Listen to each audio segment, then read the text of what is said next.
It made like a wooden chest with wooden poker chips, the dealer marker. Oh, it's so nice. It's so pretty. Yeah, I mean, they had some really good shit. And, like, I almost bought one of those dice boxes for my buddy who plays Heroes, you know.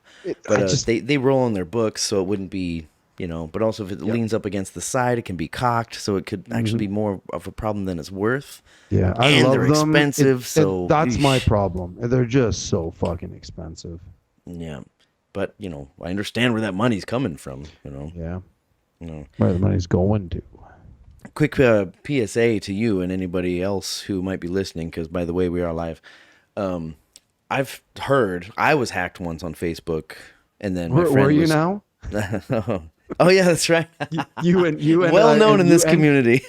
And Timothy Tucker, Tucker and Timothy Tucker were both hacked. He has another 30 days before he can turn back into his own self. It's so funny. He fully blames you for it too, which is even funnier. Yeah, you know, it's like, I got hacked, you motherfucker. Look at all the wildlife you have in the background, man. Yeah, shit. There's all kinds of stuff going on back there. Yeah. So anyway, one of my coworkers, but you know, one of my friends at coworkers just got hacked too, and she spent her entire prep day today just dealing with that shit, because they also hacked her email password, so that she couldn't even change her password. So they got everything.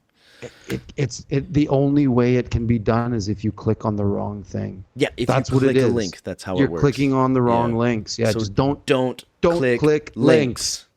We'll say that again together.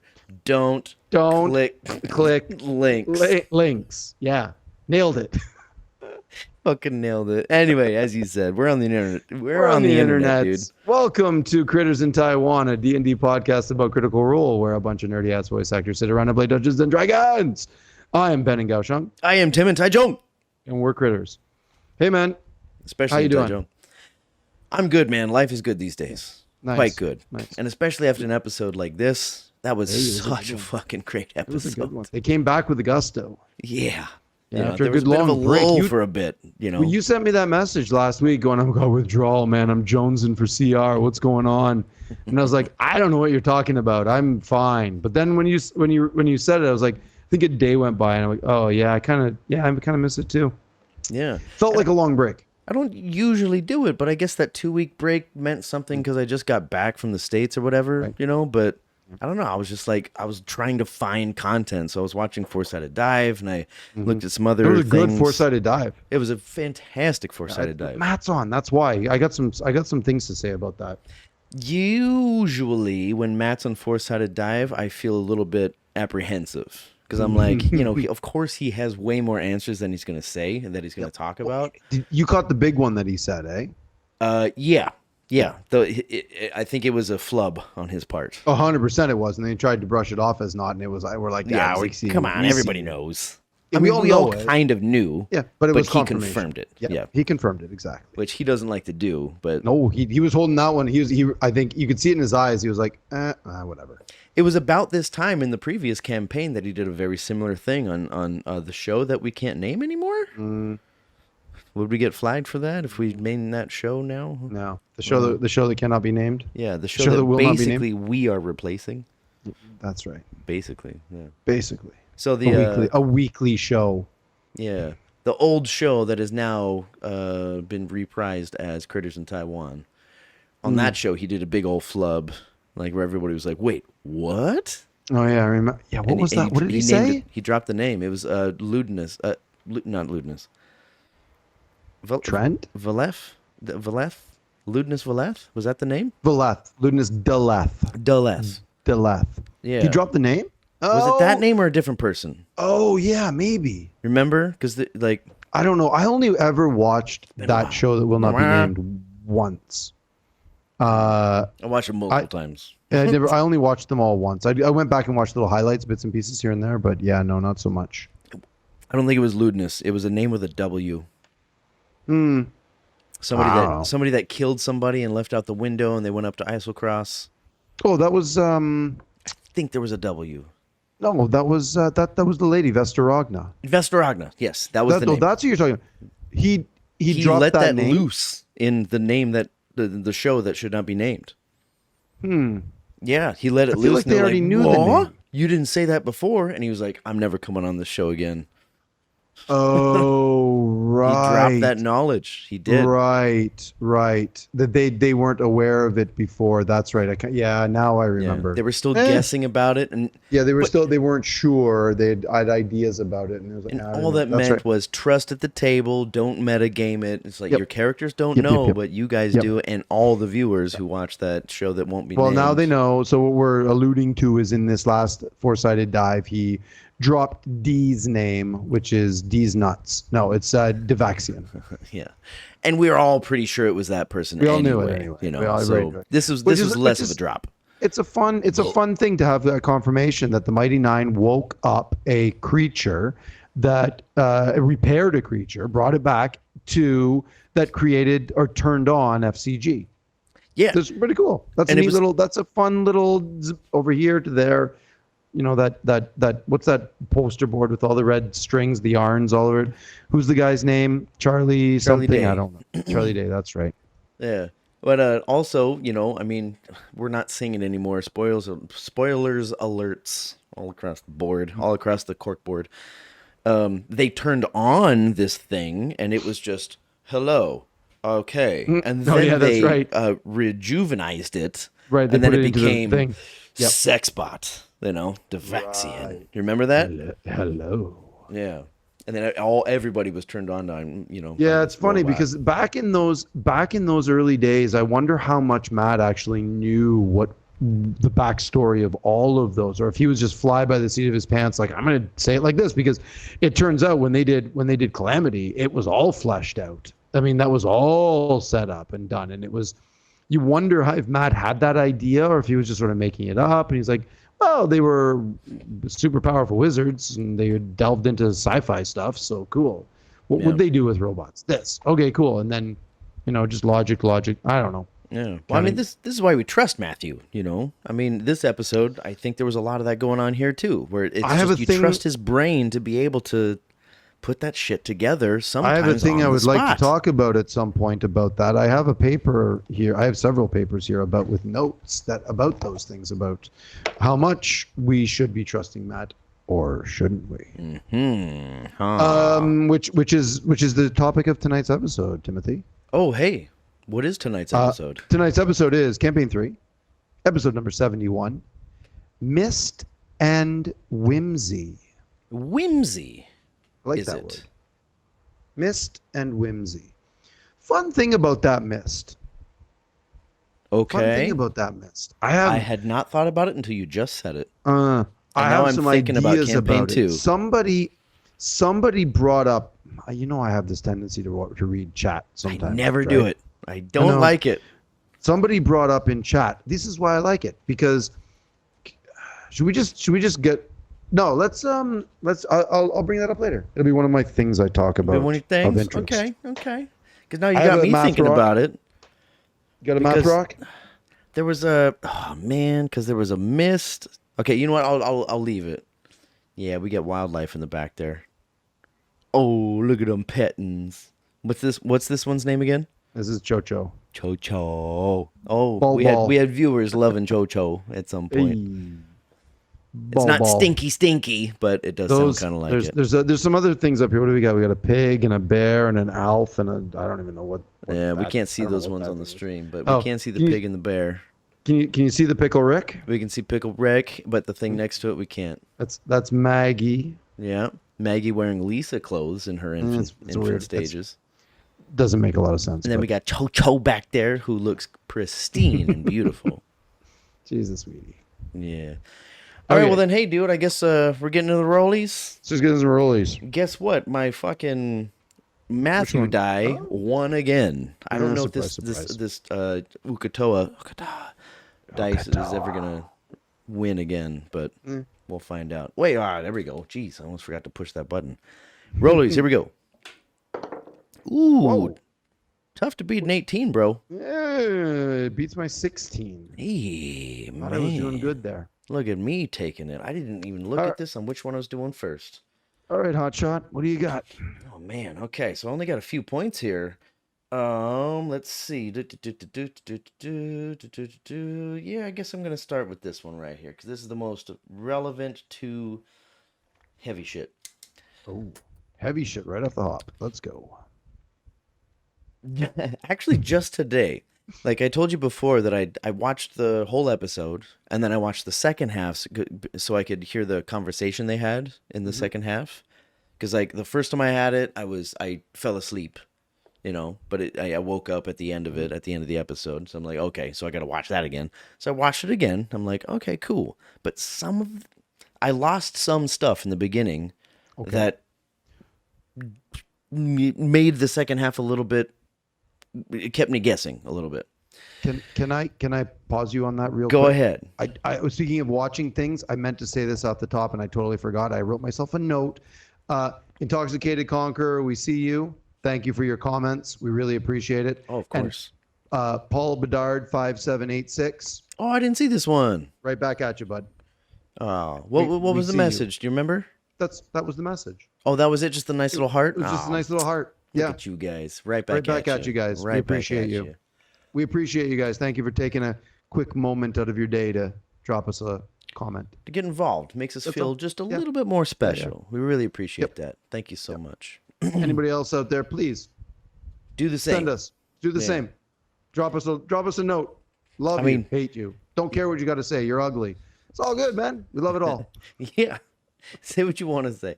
And also, if we get enough comments down there, it could turn into a whole section of this goddamn show where we just talk about comments and then we talk about those. Get them out of the way because I'm sure your comments are not nearly as good as ours. That's why we're podcasting and you're not.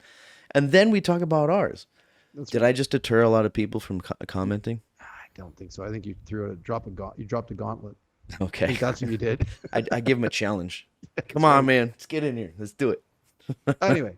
Sorry for that. Anyway, thank you very much for that. Okay. So, having now watched the first half for the second time, I didn't realize that perhaps the little bugs, they're I want to say Diablo, but they're Dolabos. Dolabos. Dolabos. Dolabos. I think that Matthew made their pyrotechnic affinity a thing because he needed Torres to show up. And that's how it happens. Probably. And like the first time watching through, I didn't put those two things together. And then just right there on the balcony, like about 2 hours ago, I was sitting there and he was like, "You promised fire," being one of the little guys. And they're like, they have to do it because they're so cute. Of course we're going to give you fire. Oh, man. When Fern does the little thing with her hand and she's like, look. And she's like, wait, are they just all catatonic? Are they? And the whole table realizes that Matt is just. I didn't see that shit. Oh, no. Bring it back. Bring it back. I can't do the voice. I wish I could. But good. But I do remember that. That was a wonderful little series of events with FCG, getting them to talk, and the cleverness of casting speak with animals and then tongues, and then all of it. Great little series of events. I love that shit. Wonderful. Yep. It was adorable. It was, as Matthew does with his tiny little characters and stuff, and it had reminiscence of like campaign 1 or 2 when they had the beasts, the lycanthropes, right? And then they had the pixies, and they made friends with the pixies instead of the lycanthropes or something like that. Right? That's campaign 1. Is that 1? They weren't pixies. They were dryads, or I think. Right. That was on the way to get Fenthras, that's in the Fey realm, right? Yeah, that was in the way to get. That's in the Fey realm. Yes. Yeah, and even Matthew said, like, I'm surprised with your allegiance with this direction instead of the other. That's right. C1. Matthew was, I think, after watching just today, sorry to stop you there, no. I think he was using that flame that I think he made up on the spot to railroad that shit to make sure that Torres came later. Possibly, but he also says at one point, me says, is like, no, when we make the fire, the one who smells comes. Right. And the fire will bring Torres, or like something along those lines. So there was a sort of you do this, and then this will happen, and then that will happen. And they kind of like, that's why they followed through. Strong hinting. Yeah, strongly hinting. I wouldn't necessarily call that railroading. I would call that more like breadcrumbing. Okay, that's sort of like, hey, here's a trail. If you follow it, you'll get the thing you're looking for. Right. The railroading is forcing them to do a thing. Okay. They're because the railroad you can't turn left or right. Breadcrumbing is there's a trail, you don't have to follow it, but there's good things at the end, like a witch or something. And it was very easy to convince them, just being adorable as little tiny little fucking characters like this that are just, one of them's allowed to speak or they understand them. So yeah, railroading I suppose is the wrong term. Breadcrumbing, sure. But yeah, just like the fact that he was like, you promised fire, and then like also when it's like, make it come back, Yeah. I think he improvised that, Yes. because it was said before. But I was like, it was one time where I thought it was doing this. It's like, hey man, can we shoehorn you into this to make sure it happens? But I was totally fine with it because I saw where it was going. Right. Yeah. It is what it is. I think you're right. I think it was a little weird, the fire thing. I think the combination of stuff, like the fact that the Barry Manilow, Barry Manilow, Barry Mandolo. There it is. Barry Mandolo. Fucking clever ass Sam. Yeah. Barry Manilow. It's like, God. As soon as he said it, I was like, yep, there it is. No, I think because when they go up to the plateau where they actually build the fire, they see the trace of fire. There's an old campsite with an old fireplace, and it's all. And then Chet does his. Oh man, that I am so happy that he's decided to carry on with the Blood Hunter and not multi-class with Rogue Superfire. Like he's still carrying it on. He said a bunch of episodes ago that he's like, no, I'm going to carry on with Blood Hunter because he pointedly looks at Taliesin because somebody has to see Blood Hunter through. Oh, I didn't catch that. It was pretty funny. That wasn't one of those level up things. But he's at level. They're at level 9 now, and I think it's because he multi-classed into Rogue for 2. I think it's at level 8 or 7. I think it's 7. No, it's 9 because he did one. He did 1 level of Rogue, and 8 levels and 9. They're all at level 10. That's right. So he did 1 level of Rogue and 9 levels of Blood Hunter. At level 9, which he just got to, he gets that grim psychometry. Yeah, and he's used it twice now, right? I think he used it 3 times in this episode. 3 times now? He used this episode? Yeah. The first time he's ever used it. The first time we've ever seen it in CR. Because he did it with the campsite, right? So he did it right off the hop when he reached into the mud of the print of the the 3-legged footprint. He did it again with the fireplace on the plateau. With the print. With the print, he got the lore. This is why I'm confusing it with legend lore. He got the scene, the story of, well, yeah, it's dangerous, but it's just nature, right? It's just nature. That's right. That was what came from that. The second one, go ahead. Technically, you're supposed to roll for this, and then that's what I was thinking. The DM, well, it says, I looked it up. It's like I'd never heard of this thing before. I'm like, this is fucking hella cool. You roll. He does it the second and third time, but he didn't do it the first time, I don't think. I don't think he rolled it any times, did he? He did, yeah. He's like, it's an intelligence check. He got like a 17 or something the second time on the tree. But the first time he didn't roll? I don't think so. I think he made an investigation check, and I think it was okay. And then he got a little bit of information. Then he did then they were fully into it. I think maybe after the break, Matt or before the break, whatever, Matt realized, oh yeah, okay, I know what this is. Oh yeah, maybe he did it on the splintered wood at the old campsite, and then at the third one was on the compass. Yeah. At the very end, the Dread Pirate. Yeah. Which he found out, like, I wasn't even thinking, like, I was thinking like, oh, it's a human pirate, whatever. He's like, no, it's a dwarf. And I was like, oh, that's interesting, a pirate dwarf. And the other ones were dwarves too. And the second one, there were dwarves too. Maybe. Yeah. He didn't say. He didn't say? I don't think so. I have that impression that there were dwarves in the thing. Could be wrong. I could be wrong too. Maybe I just attached the two together. I make racist assumptions all the time. You heard her here first, folks. Speciesists.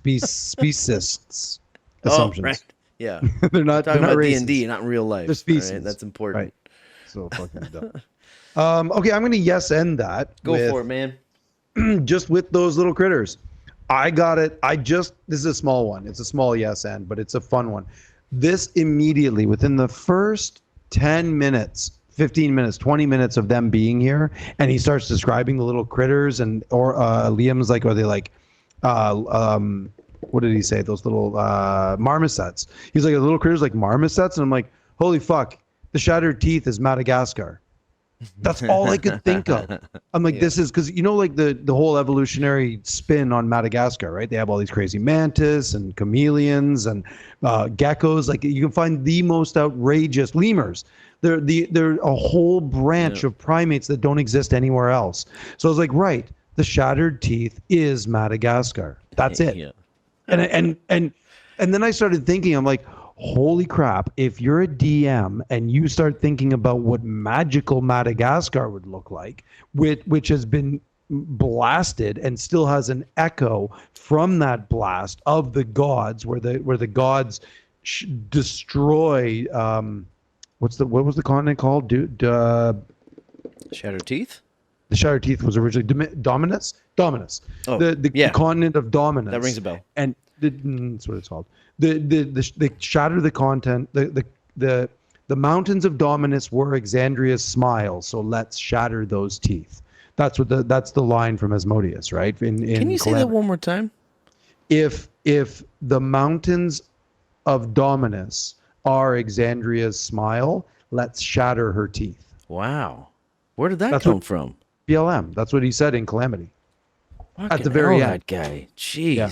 Wow, that's Matt Mercer too. Like that's 100%. That's them working together to create a fucking iconic line like that. Yeah. I mean, fuck though. That's the Shattered Teeth have been around for ages, so of course Matthew's involved in that. Yeah. But for BLM to find a way to put it in, it blows my mind that neither VM or Mighty Nine, neither of them got. I think he prefers BM or BLM. I think it's BLM. Because that might be controversial, but BM just might not look good on paper. No. The best BM I've ever had. Mulligan. He's just a fucking genius at this shit. Yeah, so I just want to say, like, the idea of having this geographically isolated, magically isolated place with that is like evolutionarily isolated, all of these ideas and magic and being able to create. So 100 years, hundreds of years, 700 years, whatever it's been. Well, really, longer. We don't know, do we? We don't know. No, we're not really. Nobody's really sure. No, they think they know. Well, it's been a long time. But, in Exandrian years. Yeah, right. So however, that's the other thing that got brought up is that time might be a little different. Calendars might be different. We don't know. Mm-hmm. But I just, on that, riffing off of that, I don't know if you're watching Ahsoka, the new Star Wars spinoff. So Ahsoka Tano is was Anakin Skywalker's Padawan. She has her own. She has her own Star Wars spinoff now that's set just after Return of the Jedi. That sounds great. It's good. It's only 4 episodes in, and I'm liking it. It's pretty good. I will say it's slightly better than Obi-Wan, and it's much better than Boba Fett. So it's pretty good. We're 4 episodes in, but in the 4th episode, they go to an outer reach planet, way, way, way out at the end of at the edge of the galaxy. Far away. It is a big, big, big forested planet, and as they're entering into the atmosphere, guess what they encounter in the clouds? Fucking sky whales. Yeah. They're monstrous, huge, big things. And I was sitting there watching. I'm like, oh, pre-recorded, but how pre-recorded? It caught me. I was like, Matthew, have you been watching Disney Plus? Fogged, and you look in the distance, you see one of these Falcor motherfuckers. Mm-hmm. Never a good Falcor. It just the striking similarity. Like that episode came out last week, and then this came out this week. I'm like, Pre-recorded, so it's probably. But the coincidence was striking. And then when they land they come through the clouds, they land off the spaceship, they half crash land their spaceship into this super dense forest. There's a cliff that leads down. They walk off into a cliff, and there's leads down into the water. I was like, wait a minute, it's uncanny how similar a few of these things were. But I think it's what's the word for when you catch things? It's not serendipitous. It's just what I was gonna say. There's an actual term for it when you start seeing. There's a reason. It's like a psychological. If somebody knows what it is, please drop a line. It's like the Dunning-Kruger effect, but it's like one of those. There was a study that was done about when you look at a clock, you always see 11:11. And it's like one of those things. You're like, whoa! Every time I look, it's like 11:11 because our brains are so geared towards patterns, we recognize them. Anyway, self-fulfilled prophecy. It's one of those things. So, that's one of these crazy terms. Yeah. Yeah. Anyway, D&D Madagascar. I'm loving it. I'm so in. I'm all in for this shit. I love it. It sounds awesome so far with the wildlife that they said. Like they had I'm sure they love to put lemurs in there because that's one of Liam's nicknames. You know. Marmosets. That's what I want to see. Yeah. The smallest primate in the world is a pygmy marmoset. They're like the babies are ping pong ball size. It's adorable. I'd love to see that shit. One of my first thoughts when they landed at this place, because it struck me as, at least in the last campaign, a very magical place, right? Because I don't know if we knew. I'm pretty sure they mentioned in the last campaign that a Titan, at least one Titan, had been defeated there. Right? Well, apparently 2. Yeah. Now I'm seeing like, wait, what, 2? Yeah, that was surprising too. I feel like that was a little bit. That might have been dropped in Calamity a little bit. It might not have been. It might have been lore that was given to us. I feel like I had heard easy that. To slip over the radar or under the radar because we're not paying attention to that. We don't care. This is schism shit, right? Like this is when the gods first land. So it's who knows? Yeah, man, crazy. So like one of the first things that came to my mind relative to campaign 2 with this the Shattered Teeth Island, whatever island they're on right now, was the I'm forgetting the name, but Avocado. You know, Avocado's Island. Rumblecusp. What was his name? The island of Rumblecusp was Vokodo. Vokodo. That's what it was. Vokodo. Avocado. And like there was like a. It's doubly worse because it's avocado season here, and we're mowing on avocados every day. Love it. That's why I can't get that out of my fucking head. Yeah, so my fridge has so much guacamole in it right now. Was one of these like primordial beings or something like that, where like they put a mist out there that just fucked with your memory and shit like that. And as soon as they got dipped in that mist, I may have gotten that wrong, but as soon as they got dipped into that mist, I was like, eesh. Yeah. And then Keyleth would know about this because she would. Massive spoilers, folks. Her mom got ripped right into that. Guaranteed as within the next couple of weeks of her mom returning to Zephyra. What was her mom's name? Vilya. As soon as she got back, he was definitely heading straight to Rumblecusp to check it out. Like, oh, this is where you were this whole time. I'm going to go there. Let's go check it out. Yeah. So then, or at least research into it, and it's been 30 years since then. So yeah. That was the Vokodo was actually an astral plane being that was fleeing from the Cognoza ward that was floating through the city that was floating through the sea. Basically imprisonment, right? No, just fleeing from it because it was trying to swallow it. It was chasing Vokodo, and Vokodo was had fled to Exandria, to the prime material plane, to hide from the Cognoza ward because the Cognoza ward wanted it for whatever reason to envelop it and make it part of power. Yeah, something like that. Whatever the fuck Matthew might make up at some point. Yeah, sure. All that stuff is it's all Matt has that all in his head somewhere, but it's all for naught now because that's all been destroyed. There's a new term that I've coined. It's called Matthew-matical. Okay. He's got it figured out. This is how Matt figures stuff out in his Matthew-matics. Yep. And anybody else, it's Matthew-matics. Yep. Got it. Okay. We know you're watching, Matthew. You can take it, but I get 10%. All right. Are you ready? Sorry, 10%. Fuck you, man. My jokes are amazing. On that one. Matthew Madical was clever. 10% is just lame. I gotta throw my name in everything. Come on, dude. You know how it works. All right. I got a 12. 9. You got this one, boy. Okay. I'm going to. Well, we all know where I'm. Okay. Actually, no. I'm gonna stick to the before the combat, because we all know combat's my favorite. So I'm gonna stay off of it for a little bit. So this is what I was alluding to at the beginning with the Mist and Whimsy title. And then we've been talking about the Mist, and you're saying about avocado and the mist that he surrounded around Rumblecusp. So when they go to spend the night, and they don't have Liam and Tiny Hut because they don't have a wizard or a bard in this one, so they're like, okay, well, how do we spend the night? Okay, Fern's got plant growth. She should have, if she hadn't dipped 2 levels into Rogue, she would have, and this is where chat came in for me, she would have access to a spell called Druid Grove, which is a 6th-level spell that Druid Grove. It's from Zenithor's Guide to Everything. Which is the reason why it's off the radar, because that third-party stuff is hard to keep track of. I feel like I can make it up. I feel I know what it is.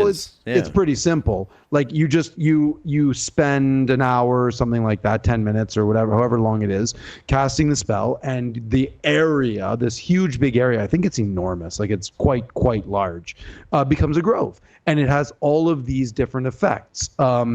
It has, like, you can create. There's like fog component inside. That's the big one. There's a guardian treant, tree spirits that become guardians for you, and you command them around to do different things. There's a spike. There can be spike growth if you want. This is huge. There's like, and the really, it's really cool.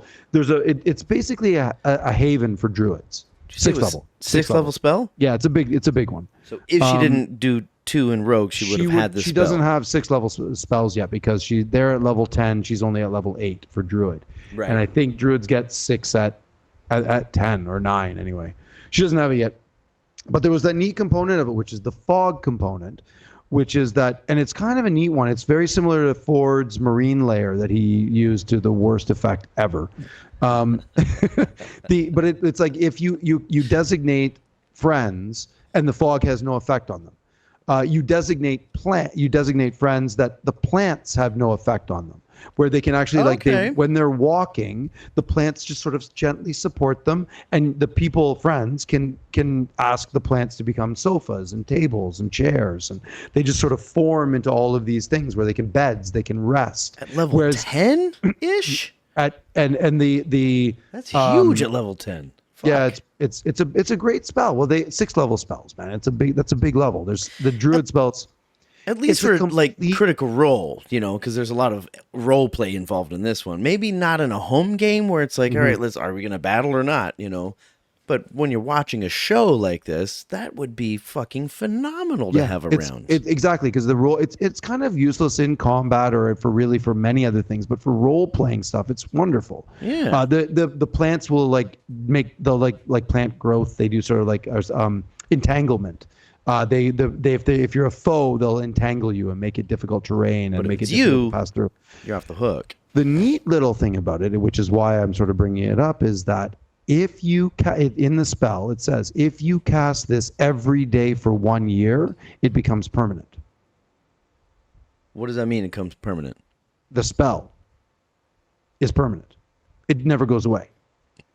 Why would it go away? You have to choose it for the day? Yeah, it only lasts like 8 hours or something like that. Like it lasts for an 8. It's like so there's no time per. So like when you cast it. When you cast it, I think it's like a 10-minute casting time, and it lasts for 8 hours. So you get a long rest in that grove, and then it disappears. But if you cast it every single day, it becomes for 1 year. It becomes permanent forever, and that place will always be a Druid Grove. Okay, so that's the permanence we're talking about. When you cast it, after you fit this requirement, wherever you cast it, it will not go back to whatever it was. No, if you're wandering through the wilderness and you cast Druid Grove, you said no, but I think you meant yes. Yeah, it stays there. It stays there for 8 hours, and then the effect goes away. Right. So it's basically like the mansion or the How long does the mansion last? I think it's 8 hours. No, I think it's 24. I think a mansion might be 24. Leomund's tiny hut is only 8 hours. And that's sort of what Druid Grove kind of, if for druids, replaces. It's sort of like it makes like a little safe haven for you where you can rest, protected. Yeah. That's sort of how it's intended to be used. But my take on it is that if these mists are surrounding this island and the cloud bank, the fog bank is covering it, what if this is just a huge version of that spell that's been here since it was shattered, since Calamity? Since way back in the day. Yeah. And so there's a lot of permanence now because... who's here? Why are they here? They're here to find Yvonne Trevere, the arch druid that became the tree of sorrow. So we're talking about these Shattered Teeth Islands and the Jorana, whatever her name is, the shore shrew. Jorana, she is also a druid, and there's all of these druids here. Maybe they were drawn here because of this magic. Maybe the magic is here because of them. I don't know. Just a theory, just some speculation. Just hearing it now. Yvonne Trevere has turned into a tree. Yvonne Trevere. Yeah, well, that's yeah. It was the same as Treelith eventually. I'm guessing. There we go. You know, Keylith Trevere. No, just Treelith. I think. Well, okay. So you're exactly right. Like unintentionally, his name was Yvonne, the archdruid, and he becomes Yvonne Trevere. Trevere, I think, is druidic for tree. Oh, really? Oh, yeah. Okay. So he is EVON. That joke actually had some. It has solid legs. Footing. Yeah. So like Treelith Trevere. Keylith Trevere. Trevere. Treverelith. Kiki Trevere. It just sounds like Trevereless with a lisp. The lisp. Anyway, I just wanted to say that Fern's use of plant growth. Fern's use of plant growth to make a blanket pillow fort out of plants is adorable, but Druid Grove would have been way cooler. Yeah. 2 more levels. We'll see what she does. Mm-hmm. You know? Hey, probably. Shit. I think she'll look at that one and go, oh, that'll be fun to do when we're in forests or whatever. Okay. Well, I'm going to go ahead and jump on the back of that one real quick here with nothing I have left is a big one. But I'm going to go with a timestamp GIF. Do it. At 4 hours and 27 seconds. Whoa, that's way down at the end of the episode. Yeah. Ladna says that, like, the magic in this area is even weirder than back in Isilra or Wildmount or wherever. They weren't in Tal'Dorei, were they? There was just Wildmount. No, they were Team Wildmount. Right? Yeah, they were Team Isilra. They were half and half. There was Wildmount and Isilra, right? Ladna was in Isilra. Right. But, as far as the party goes, those are the 2 places they were, right? Yes. And she says, like, the world, the magic here is even weirder than back home. And as soon as she said that, and even when I heard it the second time and the third time, I'm like, where's the evidence of this? There's no evidence of this. Things seem to be working as normal as they did back in those other places. No, because Imogen tries sending right at the very beginning of this episode to try to send a message to the shore shrew, I think, right off the hop. And it doesn't go through to the shore shrew. Yeah, but that's the same. Right, as it's back the same. In the other places. Well, I think what she's referring to is the fact that there are flying frog fairies and shape-changing giant chameleon Komodo dragon monster things and a fucking toad with a living room in its belly. Like, that's some weird magic, no? You're making a point. There's a thing called a cloud jaw. There's the reef serpent, and it has children called Barry Manilow. Okay. I think magic's a little weird here. Okay. I didn't see it that way. That it's weird magic. Yeah, instead of just like it's acting weirder than it should be. This is not semantics. This is lexicography, where we are just talking about in misinterpreting the meaning of words. Right. Okay. Right. I think that solves it. Yeah. Yeah. So right. I see. Magic's weird here. It's very druidic, but also fucking nuts. But it's not necessarily has this departure from what it's supposed to be relative to the other places. Although Gerona did say something about, we've had problems here too with the Applebee soul cycle.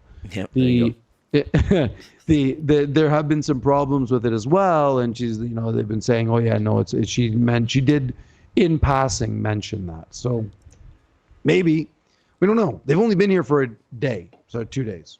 One night. It's funny, I always say, like, what evidence do we have of magic being weird here? And you're like, what about every single fucking thing that's on the island? I'm like, good point. Yeah. It's again, that's not where I was at. I was thinking it was like, I usually do sending or message and it works perfectly fine, but nowadays you have to roll this thing and maybe you take damage and it doesn't work or it does work or whatever. That's what I was thinking. That like, oh, it's even more fucked up here. It's harder to do this shit. And I'm like, what? There hasn't been a single sign of that. That's where I was. Different category. We still don't know why it doesn't work. We still don't have it. We really have no idea. Some of those ley lines, man. I mean, but what does that mean? But why? Because why but why? that? Like what? Yeah. Why that? Why those things? Why are these ones the ones that don't work? What is the? We'll find out. But it's been a while now. So. There's no words anymore, just a sound. No, okay. That's shall we do rollies? That's mine. Again? No. You're yes anding right now. I thought I won that one. No, that was 12. That was me with. I won the rollie, and you did the yes end. What? We're 1-1, Tim. Okay, I'll take your word for it. Yeah, you will. Son of a bitch. You'll take it good. I'm gonna win this with an 8. That was so close to a 20. I got mine skipped off a 17 and went to a 7. Hey, look at me. I'm taking this one. All right. Now when I say, and I'm looking at the camera instead of you, Ben, I know it looks like I'm looking right at you. When I say that I don't have a lot to say about this, we've talked about this before. It doesn't mean that nothing happened in the episode. This is one of the best episodes that happened in Campaign 3. Yeah. Yeah, you like this one, eh? It was so good. Enough to, like, the last one I watched 3 times because it was awesome. Was that the last one? Yeah, because I wanted to, and then this one, it was so interesting, and it like had all these. It was Matthew playing in a playground, 69 is still my favorite. I think this was a great episode, but 69 had me in tears. This was a great episode, but 69, the episodes that had you in tears laugh, 2 ways, right? You were like nearly in tears, and then like in tears, right? Yes, that's what we talked about. I was laughing so fucking hard in parts of that episode that it made me. It was so good. Oh yeah, that's with all the hang gliding and all that shit, right? Yeah, the dogfight stuff. That was so much fun, and that for me is a couple of things. This was a great episode for a bunch of reasons, but yeah, this 69 is still my favorite so far in this campaign. Yeah, and this one is a pretty close second, third, maybe. I think maybe second. Perhaps. Yeah. The ranking is silly because it's like all art. It's subjective. Yeah, for sure. And I guess speaking of which, I'll go into this little talking point right here. Do it. One of the benefits of what I do when I first watch the show, like usually on a Friday, I'll go to the gym and I'll put the thing up there and I'll watch the whole intro and everything, and I'll watch it. But in the off chance that I don't get the opportunity to actually see it as it happens, especially before a battle, when he brings out the map. Like, if it's in my pocket and I'm walking somewhere, I can bring it out and look. But something I don't like to do that all the time. Yeah. Because, I kind of miss those days. Like, when I saw the Lord of the Rings, the third one, for the first time, I finished the book in the parking lot. We nearly missed the start of the movie. Because my girlfriend at the time was like, you need to finish this before we go into this movie. And the Lord of the Rings, the third one, was the first one I watched. What is wrong with you? I read them all, and she was like, well, this one's out now, so we're going to watch this, and you're almost finished with the book. I'm like, yes, I got 20 pages left. She's like, get in the car, we're going. And I finished the rest of the book, and I was like, I'm done, let's go. And we went in there, we missed like a 40 seconds of the beginning of the movie. And then I watched the movie, and I was like, okay, this feels rushed. Yeah. Because I just went through this entire big-ass book, right? And I had my own imagination making up. I didn't see any of the characters yet. I didn't know who the actors or actresses were. None of the monsters and all that shit. I made it all up in my brain. That's what's really nice about walking around. If I'm going over to Deli D, I keep it in my pocket and I just listen. So when he describes the monsters, he describes the atmosphere, I got this in my brain and I have a good imagination. And Matthew just augments my imagination. He's the best at it. Really nice thing about this.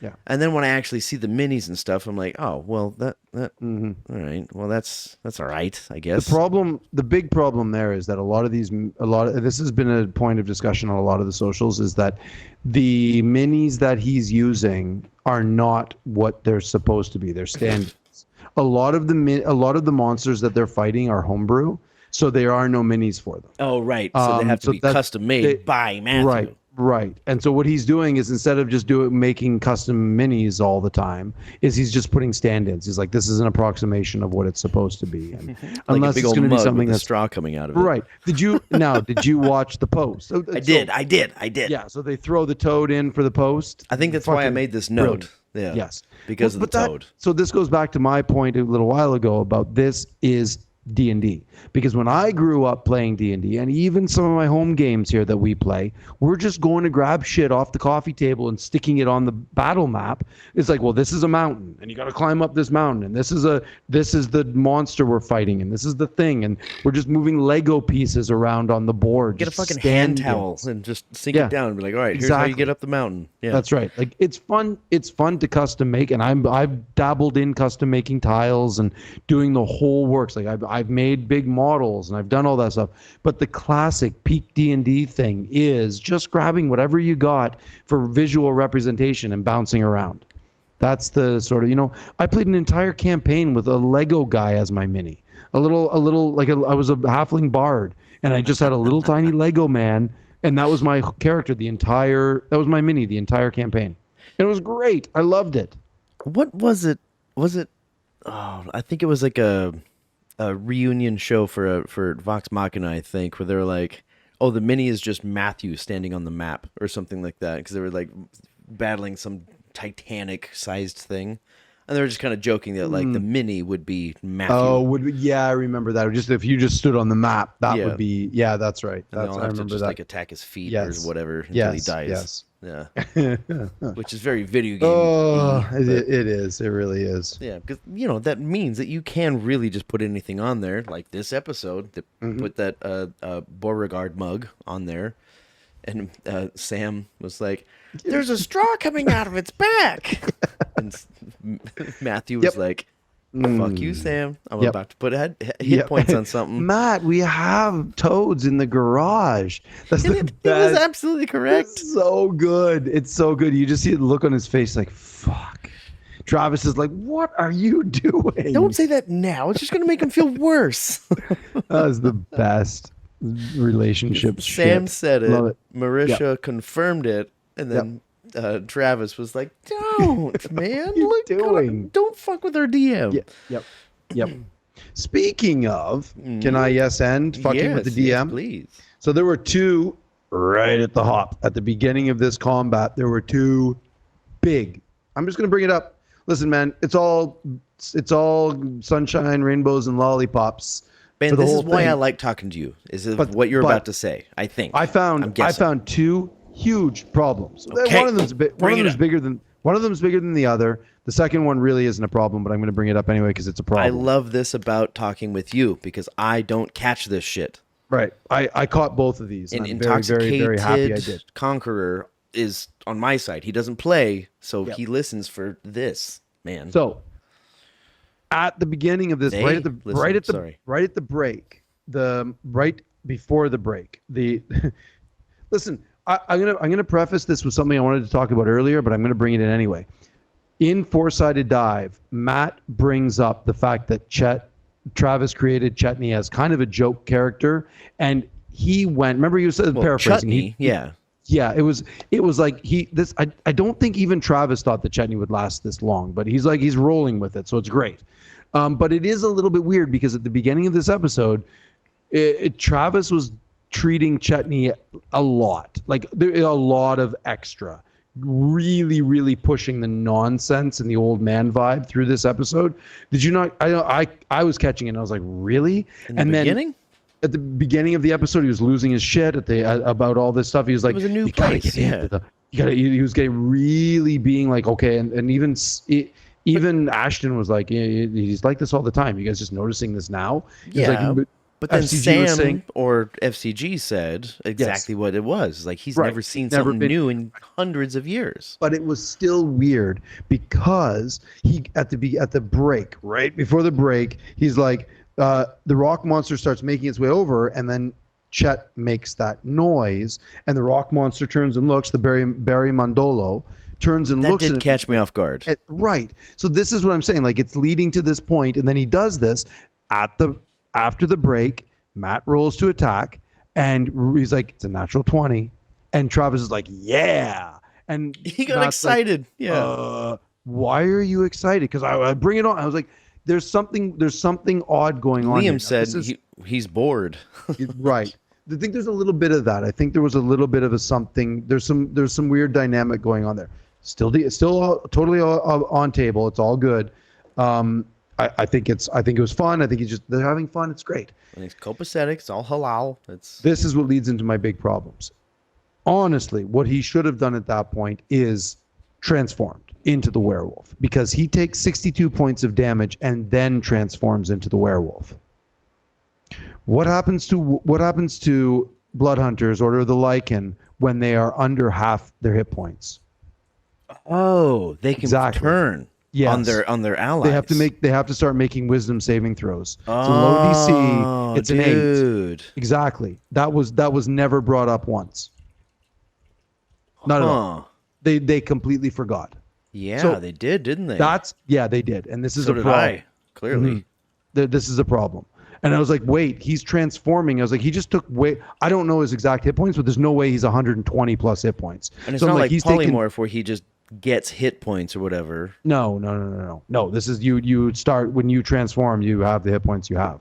Yeah. So I'm like, there's no way he's 120 hit points. It's impossible. So he's whatever. He's probably at 20 hit points. Something Ashton like that. is below 120. Oh, they're all below. He's got the most. Yeah, he does. They're all right. He's like 117 or something like that. Something like that. Yeah. If even that much, whatever it is. It's above 110. I know that much. I don't think Chetney's. I think Chetney's around. Not Chetney. 80. I'm talking about Ashton. I know, but I think Chetney's around 80, which would give him about 20-ish hit points, which means he's way under half. So he should be rolling that wisdom saving. It's only a DC 8. It's low. It's low. Are we sure it's hit points? Yes. Versus taking damage? No, I looked it up. It's when you're. I'll take your word for it for sure. In your lycanthrope form, if you are under half your hit points, you have to make a DC 8 wisdom saving throw. Yeah. Huh. And he never did it. Nobody did it. Like there was no reminder. He didn't do it. He didn't remember. Matt didn't remind him. Not Matt's job to remind him, but it is, Yeah. So this may have changed 40-60 situation there, yeah. Especially because what happens right away? Orem goes first and bait and switches him. So the rule is if you fail the wisdom saving throw, you have to attack the nearest creature to you, which would have been Orem. And then Orem takes a ton of damage from the creature, and that might have dropped Orem. What I'm saying is there could have been, if they had done this raw, then it could have very drastically changed the outcome of this battle. Big time. Yeah, okay, but my first thought immediately there when you said that was, what about the Guardian that's showing up? Yeah, I think Matthew would have brought that up a lot faster. Probably, but who knows what happens. Like, whoa, this isn't supposed to go this way. Let's fix this. Exactly. It changes the dynamic very, very quickly. So some finagling there. And then, anyway, the second one that I've got, so I'm just saying like that is some finagling that they forgot about, and it maybe changes things a little bit and makes things a lot more tense for a moment. It's funny because they remember the rolling of the age die. It's strange. I'm going to mention something here real quick after this. There's a lot of things to remember when you get into these higher levels. We've talked about this before as well. It's just it's the reason why most campaigns stop around 15, because it's just too much. It gets to be, it takes a special kind of player to do that. And let's be honest, these guys are not those kind of players. They are RP heavy players. The remembering all of these little nuanced things is not their forte.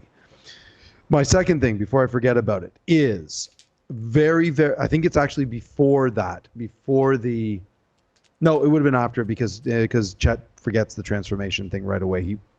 I think he technically transforms into his werewolf form after Lorem does the bait and switch. So it might be, anyway, before it. I think that's right. I think it's on Imogen's second turn, so it might be after this. I forget the exact order. I didn't write them down in order. I just wrote them down because I remembered them in the second watching. The Imogen quickens summoning Ryloran, which is, this is her first turn. She quickens summoning the Ryloran, which is using meta magic. And then she distant meta magics the cantrip Mind Sliver in the same turn, which is something you can't do raw. You're not supposed to be able to do that. Yeah. You cast a spell, you can do No. You can cast a spell and a cantrip. If one is an action, the other is a bonus action. Once again, you said no when I said the same thing. You can't do two meta magics in the same turn. Exactly. You can cast something and then a cantrip. That's it. Yes. Yeah. Right. There you go with the yes. Yeah. Yes. Not no. You meant yes. But what I'm saying is she can't do those. She can cast those spells, but she cannot quicken hang on a second. Well, then what's quicken then if she can't do that? Bring that back. Quicken means you can cast two spells. You use your sorcery's points to cast two spells. Right. You quicken a spell, which makes it a bonus action, and then she casts the cantrip. The cantrip is an action. The quickening spell is the bonus action. When you, as a sorcerer, when you use your meta magic sorcery points, you can spend your sorcery points. She has 10 because they're 10th level. She has 10. They're like key points for monks. You use the sorcery points to quicken the spell, to turn a regular spell into a bonus action spell. She casts it and then does the Mind Sliver cantrip. The problem is you can't do two meta magics in the same thing. You can quicken a spell, but that's it. You can, and she needed to Mind Sliver to have more distance because she was farther away. So she used the meta magic distant thing that lets her double the distance of a spell. Mind Sliver only has a distance of 60 feet. She needed it to be 90 feet. So she doubled the distance of the spell using more sorcery points. So she used. Okay, I'm getting confused with this meta magic terminology. Yeah, I have no idea what that means. Sorcerers, sorcerers don't get a lot of spells. They're kind of like warlocks in that regard. They don't have a lot of spells. Yeah, Ford had what, 2 spells, 3 spells? Warlocks don't get a lot of spell slots. They get lots of spells. They don't get a lot of spell slots. Slots. They are cantrip monkeys. That's what they do best. It's just all the cantrips. But sorcerers get a few spells, but they get sorcery points, which allow them to quicken spells, to meta magic, like to double the distance of them, to make them more powerful, to do different things with those spells. So what does meta magic mean? It means that it's magic over the magic. So you can do things, you spend your sorcery points to do things with the regular magic. It doesn't change the spell. It changes the way you use the same spell. Does that make sense? What you said makes sense, but I don't understand what the new options are if you use a sorcery point. You have to read about them. There's a ton of them. Yeah. So there must be a category of things that you can do. Yes, and she chooses from them to what she wants to do. So I don't know what these options are. I think they're feats that you get at certain levels. I think you can choose from a table. You choose which ones you want to use, and then you get like 3 or 4 of them. I think you can get a couple more every few levels. And one of them, the big one, is Quicken. That's the one that all the sorcerers take, and it means you can turn regular spells into bonus action spells. You quicken it, you make it faster, and it becomes a bonus action, so you can do something with your regular action. Right. The problem is that it explicitly says in the player handbook that using 2 meta magics in one turn is prohibited. You can't do that. Right. And she did, and Matt just sort of hand waved it and was like, no problem. Yeah, of course, I don't see why you can't do that. Now, again, this one's not a big deal because that's just some homebrew shit, and it's all good. That's just really cool. Go for it. Why not? But technically, you can't do that. And there's a reason. These game designers did that for a reason. They made that a rule for a reason because otherwise it makes sorcerers slightly OP.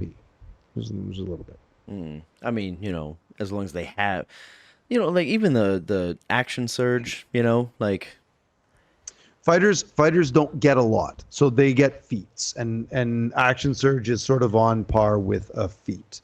And a pretty sick-ass fucking thing that Orem has right now that he said that he disclosed this episode was like a short rest. I don't need long rests. I looked that up, and I don't think it's true. I need confirmation on that. Full hit points? Yeah, I don't think what he's talking about. I think what he was talking about, he was talking out of turn, metaphorically. Okay. I don't think that's what he meant. I think what he meant was gets all those action surges back I think he was speaking out of turn there. I looked it up and I'm like, I don't know where you're getting that from, bud, but need confirmation on that one. Anyway, right. Well, hey, and if you don't, those are my get in touch if you know what's going on, 2 points about the combat. Mm-hmm. Yeah, well, hey, that's one of my favorite things about us talking is when you bring up mistakes. As far as, rules as written, I suppose. I will say one good thing, though. This is a little bit of a fuck you, but this is a good one. Is they finally a lot of did good things. They finally did a compulsion thing right, like one of those FCG cast compulsion on the thing. They're like, yeah, no, it's at the end of the turn. Right on. Okay, it's at the end of the turn, and then they remembered. Oh yeah, no, by the way, the monster is compelled to go this way, and then they take their attacks and. Yeah, it was good. They're finally figuring those ones out. It's only taken 300 episodes. When was the last time we saw that spell? I don't think he's ever. No, did he do it in the Grey Valley? I think he compelled the zombies to run away. Remember when they were fighting when they first entered the Grey Valley to look for the perennium flower? They fought those zombies monster things. And I think FCG Matt, compelled. We know you're watching. Yeah, but I don't remember exactly because I think with so much homebrew, it's kind of hard to keep track of things that I know and things that I don't know, especially because I don't play and I never research it. That's why I talk with you all the time. How many times am I going to say that today? Okay, that's my yes end.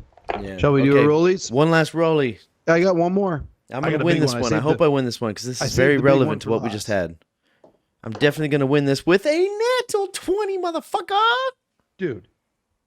Give me a break. Give me a break. Get out. Are you fucking kidding me? I'm dead serious. I rolled a nat 22. Rollies. I'm pissed off, you fuckface. That's the first time that's ever happened. We both rolled nat 20s. Oh, I got a 19. Mark that. Okay. Oh, come on. I got a 9. God damn it. I needed this to be my next point because it's relevant. You win. Fine. And I was so confident with that nat 20. Double you see that fucking 20s, nice tome over here? I was so excited too. I was like, no, I got what? All right, what do you got? I'm going to keep Tim Wins up there probably for the rest of the episode. Mm-hmm. A lot of times I forget to leave it up there. You never see this unless you actually watch it. But I don't watch the show. Here's my last little thing to say. And it bothers me as a math person, as a somebody who's a bit of a statistician, if you will. I'm really not. Statistics were not. Damn lies. You are correct. You are correct. But I am a math person. Mm-hmm. But a statistician, fuck no.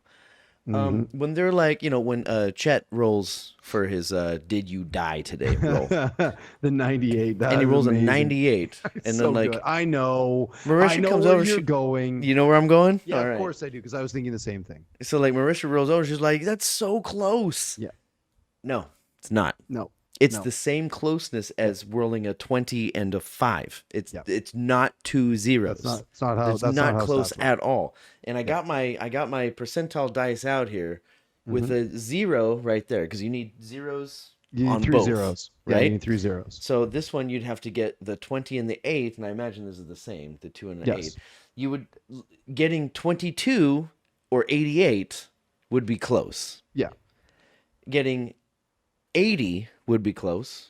You know, and like anything around that spot. So like 86, 82 would be close. Yes, but not really, because if the dice are properly weighted and properly jostled in a cup person, this is why I'm a fierce backgammon player, which is the oldest dice game in the world. There's a reason why backgammon comes with cups. Yeah, before you pour it out. Because you can't fucking cheat with a cup. You cannot. So it doesn't. You can't say that the 8 and the 2 are close, because if it's properly rolled, it doesn't matter. It doesn't matter. It completely eliminates. Yes. Eliminates all odds. Every odd whatsoever. Yep. And if it's sitting there and like you could argue that, like, you know, like when your fucking D20 is rolling around, it makes that journey that they say all the time on the show, and it's like, oh, that was a journey, and it almost was a 20, but then it turned into a 14. Right. It's like, okay, that was close. You can argue that. That's when you can talk about close. These things don't go on journeys. They don't. They just roll, and that's where they sit. Yeah. So to say 98 is close to 100, no, it's not. It's just as random as any other Ashley roll. Is always talking about how her 20 is cocked. The D20, it's cocked. That's cocked. It's because her 20 is shaped like a 10. She doesn't have she has one of those, like, her, you know how Ashley's always rolling, oh, my 20 D20, oh, that's cocked. Oh, that's cocked. Cocked. Because her D20 doesn't look like this. Her D20 is shaped more like a D10. I don't understand this. How could it have 20 sides and shaped like a 10?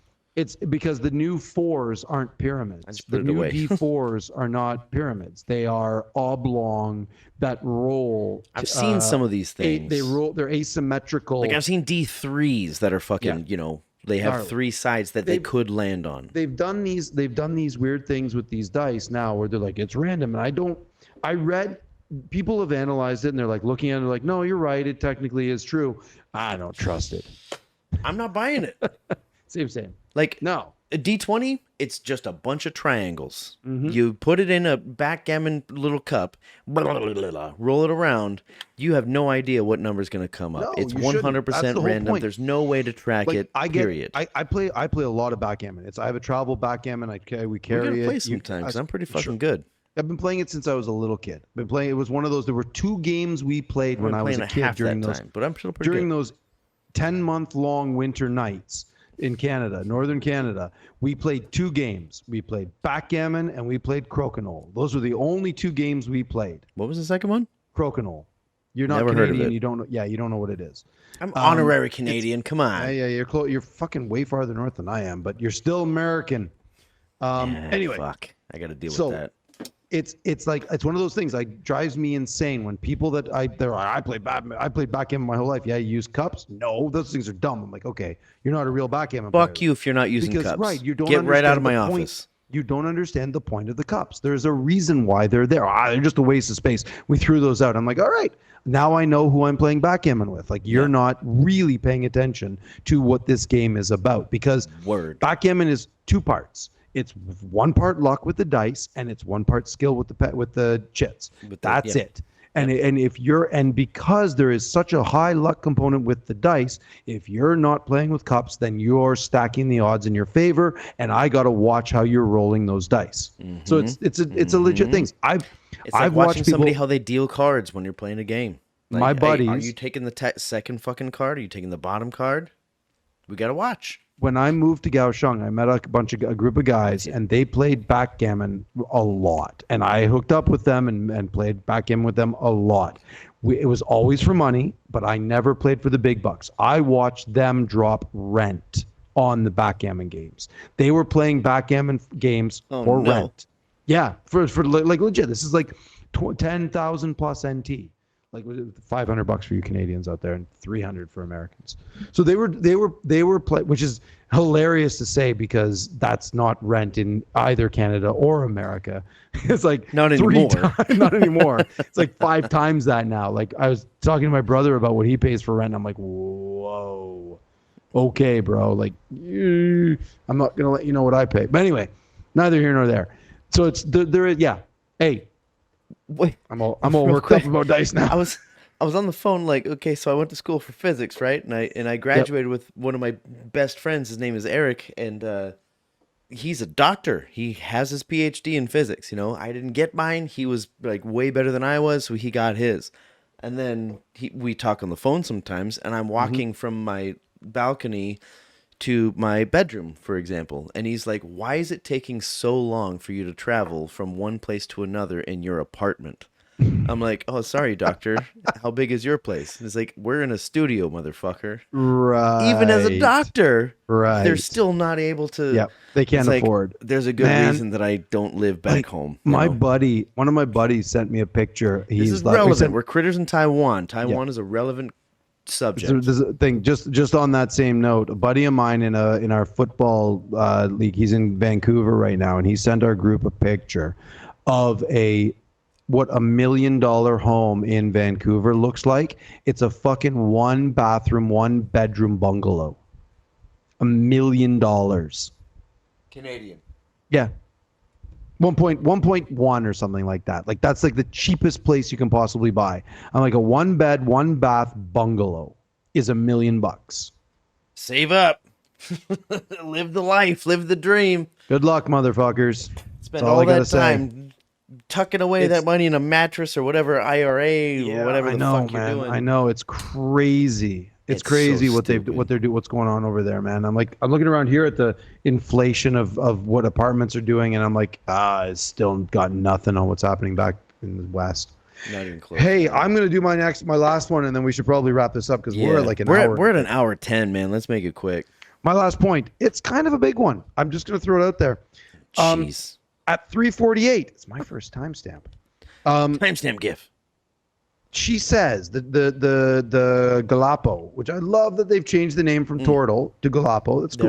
There we go. He said in this area they're called. In this area, right. There's turtles because we had Orly, who was a turtle, and the Galapos here. It's all good. So she says, the tree is honest. Not everyone can handle honesty to such a degree.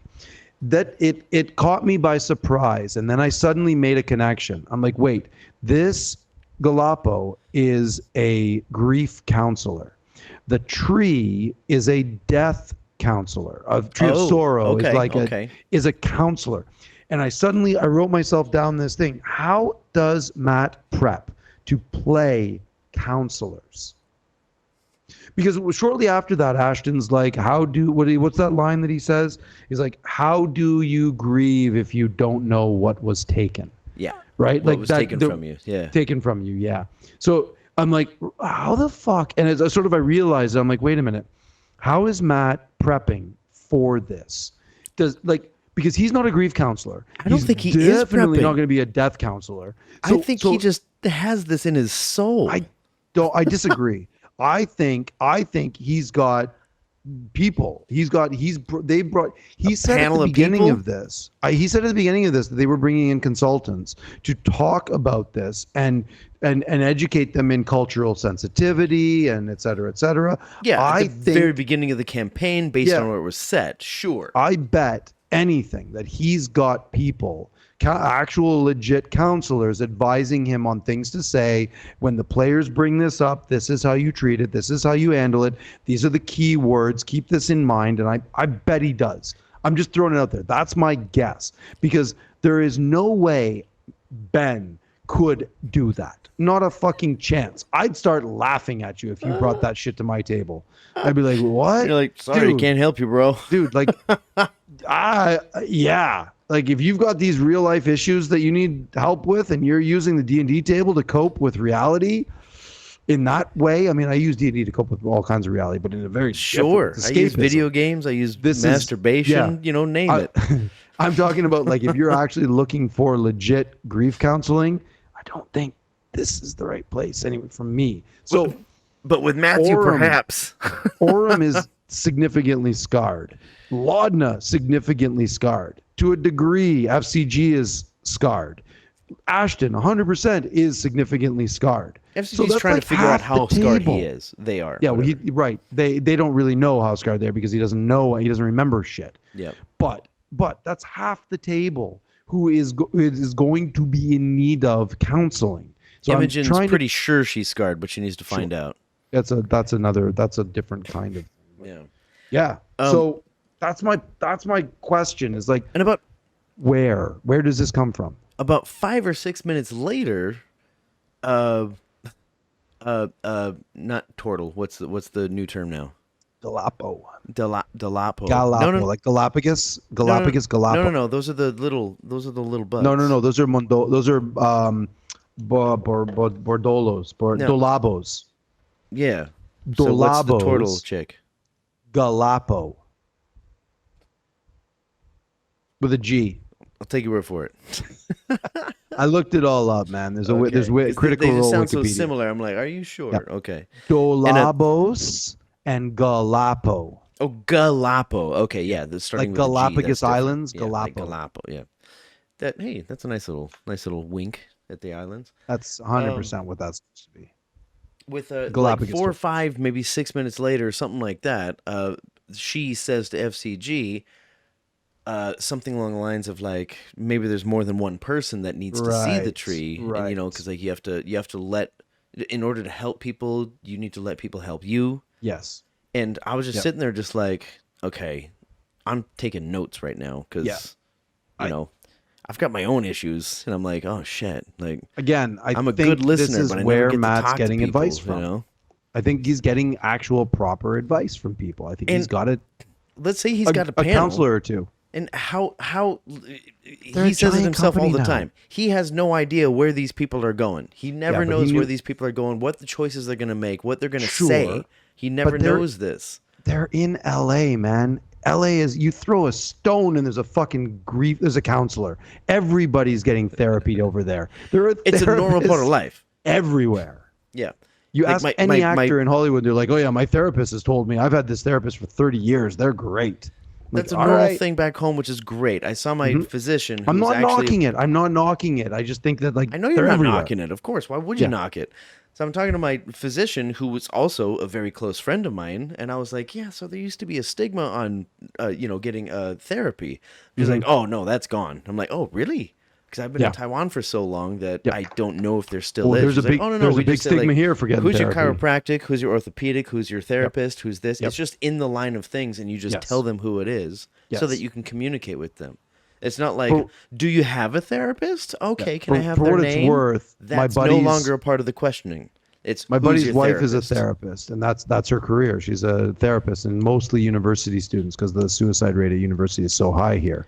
It's mostly who her clients are. And there's a massive stigma in Taiwan about getting therapy. Yeah, it is. It's a not bullshit thing about this country, man. Yep. I mean, they haven't figured it out yet. I can sing praises about this country, but there are some things like getting therapy is so stupid that it's so hard to find. And yet they are all in on drugs. Like if it's bring in the money. If it's a pharmaceutical related medication, I'll take them all. Every one of them. For whatever. I got the sniffles, give me all the pills. I need an antibiotic. Oh, but you also need something to coat your stomach. But that might make you constipated. But that will help you with this. So you got 100%. 9 pills. I know. And I was like, which one's the fucking antibiotic? This one? Thank you. Throw the rest away. The clinic still gets paid for all the pills they pushed. This is the thing that happens in Taiwan, folks. It might seem foreign to you, but it's normal. It's what happens when you have socialized medicine. Yeah. It's wonderful and ridiculous all at the same time. It's cheap, but it's not the best service, but it is cheap, so you can always get treated fine. And it's quick. It's fast. There's no waiting lists. It's great. It's wonderful. It's a billion times better than what's going on back home. Yeah. Hey man, it's late. We got to wrap this up. America. Yeah, we really got to wrap this up. It's already 10:15, man. I'm getting messages from lady friend. Same. I gotta go. Shit. Okay, so let's wrap this up. That's on me, right? Okay. Yeah. Best way to get in touch is right down there. Follow suit with we had the. I'm on that side. Oh, it's actually technically over there. No. I'm on the left, so it's over there.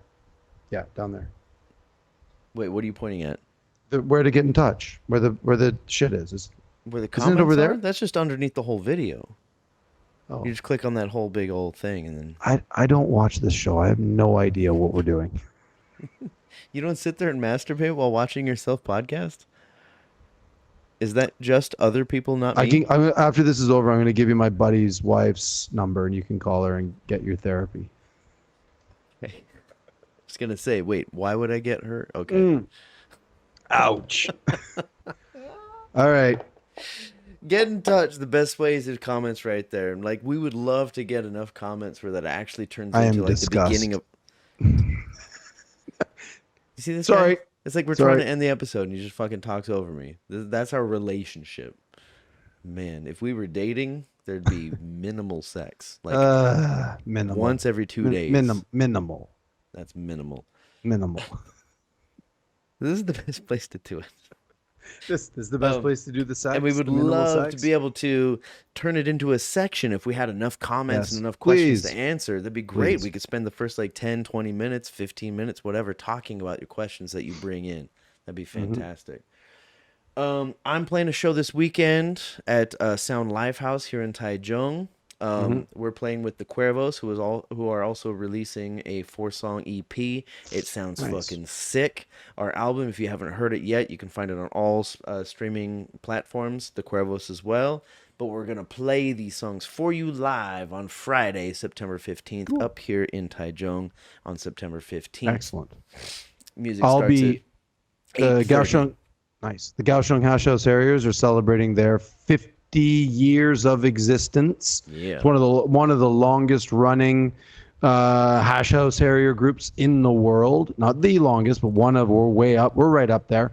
50 years, man. 1973 this organization was established. So it's a big deal. The Friday, Saturday, Sunday runs. Friday night, Saturday afternoon, Sunday morning. That's what I'll be doing all weekend. It's going to be great. Hell yeah, dog. It's fucking amazing. Lots of shit to do this weekend. You got some music to check out. You got some hashes to check out. It'll be great. All right. Great. Well, don't forget to follow Ben on all socials at bengreenspoon on everything. Don't forget to follow me for any updates on music or what have you at drummatucka. I'm only on Instagram at the moment. Woo. I'll probably stay there. I mean, it's a good place to be. I'm not a Twitter type of person. I lurk. And I'm kind of leaving Facebook, except for whatever. Facebook's for the olds, and I'm not old. Yeah, and apparently shit's happening on Facebook where everybody's getting hacked anyway. So yeah, I heard about that. Instagram Ben Greenspoon, Instagram myself drummatucka, and we got an episode again next week. Is there anything happening between then? We're not getting another 4-sided dive. No. That's the beginning of the month. No, they're doing a Queen by Midnight game thing tomorrow. So there is a thing like a bunch of the cast and others are playing a game. They're all dressing up, playing that. You know that Queen by Midnight board game that Darrington Press put out? Oh yeah. It's in the intermission of the episodes. Yep. So they're playing it tomorrow. I think Ashley and Laura and Taliesin and a few others. I forget. I don't remember. I saw the thing. They talked about it. Yeah, it could be fun to check out. Yeah. If it happens to be fucking cool, then we might talk about it. It looks like a fun game. It looks like a fun game. I just got no time for nothing. So. This guy's busy as fuck. Oh, speaking of which, man, it's getting so fucking late. But Ben, you might not be available next week. Can you talk There's a about chance that I may not be second? available for this, so we might have to double up in 2 weeks. We'll see how it goes. I'm going to try my best to make it next week, but if worst comes to worst, we'll just take a pause for a week, and then we'll carry on. And with a double episode, we'll do 72 and 73 together.